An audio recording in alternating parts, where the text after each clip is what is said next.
dañ ma bëgg takk te ki ma bëgg takk xamul ne am naa benn sextape boo xamante ne tourné na ci site bi gën a célèbre Sénégal.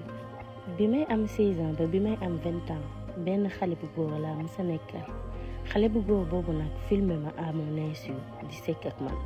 par la suite mu wan ko benn xaritam bi sàcc vidéo bi envoyé ko benn site bu célèbre. samay waajur nag malgré que amoon nañ déception jàppale nañ ma ci ba sama yaay moo génne xaalis bu weex tàll fay borom site bi supprimer sama vidéo. par la suite ma am beneen far bi ma nekkee ak moom nag au début wax naa ko clairement que man dama am déception amoureuse que sama ex bi ma nekkaloon daf ma def loo xamante ne c'est inimaginable que bëgguma waxtaan ci loolu.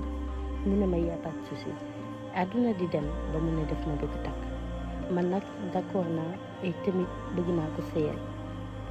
au début dama ne woon duma ko wax dara ndax vidéo bi borom site bi supprimé na ko mais plus le temps avance plus may ragal dama ragal ne am na nit ñoo xamante ne su gardé nañ vidéo boobu ci seen téléphone te bu ma sëyee mën nañ ko envoyé.